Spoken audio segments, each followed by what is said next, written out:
Hello ব্রিওয়াস, আসসালামু আলাইকুম। আবারও চলে আসলাম আরেকটি মজার রেসিপি নিয়ে। আজকে আমি মোগলাই পরোটা রেসিপিটি নিয়ে চলে এসেছি। এই মোগলাই পরোটা দেখতে যেমন সুন্দর, খেতেও খুব মচমচে মজাদার। তো কিভাবে এই পরোটা বানাই সেটাই শেয়ার করছি। প্রথমে আমি এখানে 1.5 কাপের মতো ময়দা নিয়েছি আর স্বাদ মতো লবণ দিয়েছি। দিয়ে দিলাম সাদা তেল। আপনারা চাইলে এখানে সাদা তেলের বদলে ঘিটাও ব্যবহার করতে পারেন। আমি সাদা তেল দিয়ে এই পরোটা বানাবো। তো এখন আমি একটা চামচের সাহায্যে মিশ্রণগুলো মাখিয়ে নিচ্ছি। আর এখন দিয়ে দিব কুসুম গরম পানি। তো এখানে কুসুম গরম পানিটাই অ্যাড করতে হবে। এখানে কোনো গরম পানি অ্যাড করা যাবে না। আর ঠান্ডা পানি অ্যাড করলেও শক্ত হয়ে যাবে। তাই কুসুম গরম পানিটা দিই এই ডোটা বানিয়েছি, দেখতেই পাচ্ছেন। আর এখন এখানে নিয়েছি পেঁয়াজ কুচি আর মরিচ কুচি আর 2টা ডিম, আর দিয়ে দিচ্ছি স্বাদ মতো লবণ আর হলুদ মরিচের গুঁড়ো। আর এখন দিয়ে দিব ধনিয়ার গুঁড়ো, গরম মশলার গুঁড়ো হালকা করে। এখন আমি নেড়ে চেড়ে মাখিয়ে নেব। তো আমি নেড়ে চেড়ে মাখিয়ে নিয়েছি, দেখতেই পাচ্ছেন। আর এখানে আপনারা ধনিয়া পাতা কুচিও দিতে পারেন। এখন আমি একটা গোল করে লিচি কেটে নিয়েছি আর এখন একটা রুটি বানিয়ে নিয়েছি, দেখতেই পাচ্ছেন। আর এটার মধ্যে আমি যে মিশ্রণটা বানিয়েছি সেটা দিয়ে দিচ্ছি।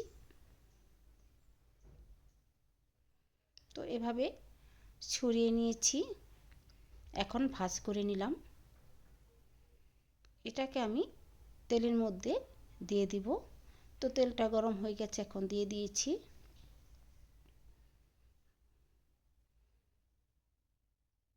তো এখানে আমি ভালো করে এই পরোটা বানিয়ে নিব।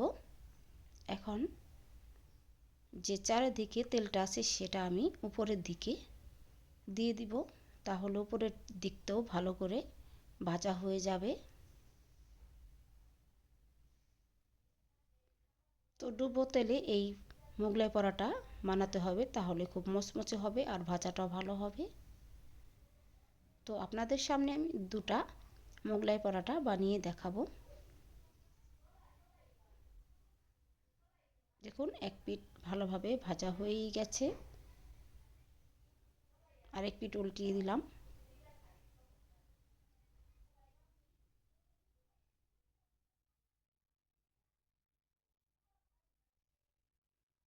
এভাবে মোগলাই পরোটা বানিয়ে নিলে বাচ্চারা খুব পছন্দ করে।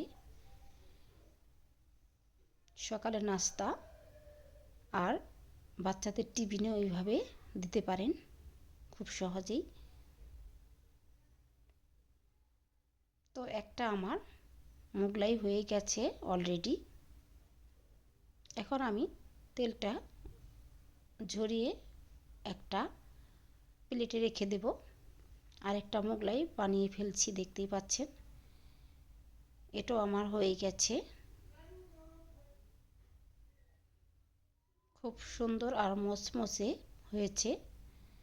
তো এটাকে আমি কেটে পিস করে নিয়েছি, দেখতে পাচ্ছেন। যদি আমার এই রেসিপিটা আপনাদের ভালো লাগে, আমার চ্যানেলের পাশে থাকতে পারেন, আরেকটা লাইক দিতে পারেন, আরেকটা কমেন্ট করতে পারেন। সবাই সাবস্ক্রাইব করে আমার ভিডিওর পাশে থাকবেন। সবাইকে ধন্যবাদ।